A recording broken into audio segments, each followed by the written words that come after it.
Congress has to live under the same laws they pass. That's the message from some House members as the spring rolls on in D.C. Plus, the VA was required to study this in 2010 by the Congress. It was supposed to be done in 2013. It's still not done. They say, well, we'll have results by 2019. District 6 Congressman Ron DeSantis shares some of his legislative priorities and why he thinks a move to the Senate could be the answer to representing Northeast Florida values in Washington. That's ahead on This Week in Jacksonville.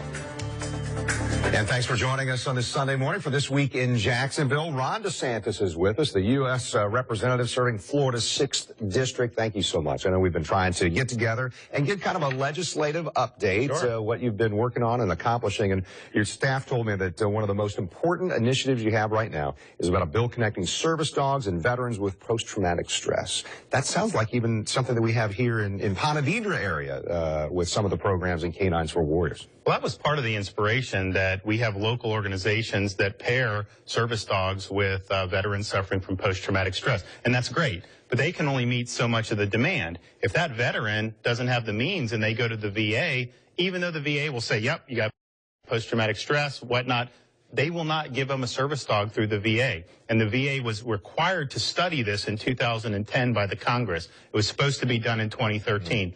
It's still not done. They say, well, we'll have results by 2019. So they're taking the position, we don't know if pairing a service dog with a veteran who has PTS is good or not. We don't know.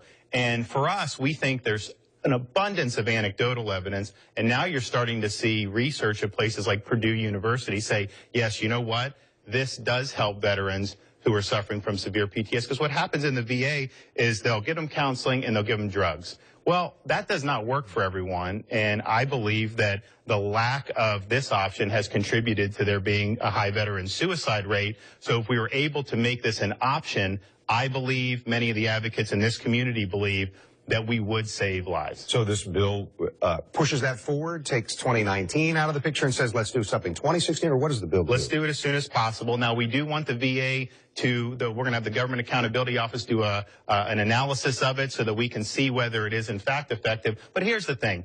If you were doing a prescription drug and you're trying to figure out, oh, what's the side effects? We got to study it. Fine, you understand. But in this case, let's just say all the anecdotal evidence is wrong. Let's say all the research so far is wrong and that it doesn't actually help a vet. And the worst thing you've done is give a veteran a dog. So I think we're wasting valuable time right now. So our bill's saying, VA, you need to start doing this. And then we're going to, of course, study it to make sure. But it'll save the taxpayers dollars, because if you compare veterans who get the service dogs, a lot of them go off the drugs entirely. So the terms of a lifetime of a veteran, you're going to be saving huge amounts of money. So, Congressman, two things. You've got constituents in the area, a big veteran population here in Northeast Florida, but you also served.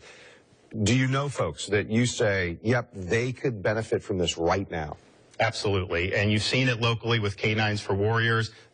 Our results have been tremendous in terms of just cracking down on the suicide rate. But I've had veterans come up to me who did get paired with a service dog, either through an organization, maybe they had enough means to buy one, and they say, Ron, I don't think I would be alive today if I didn't get the dog when I need, because these dogs are specially trained. The veteran's having a nightmare. The dog will jump on the bed, lick the veteran's face. If they're in a social situation that's reminding them of some of the trauma that they experienced overseas, the veteran knows, and then they can calm the senses. So this is something that it's not like you're just bringing a dog off the street. Right. I mean, these guys are trained to answer the call. Yeah, not just a companion, but one that's trained to, as Absolutely. you said, answer the call and make a difference. This is the PAWS Act, as I understand.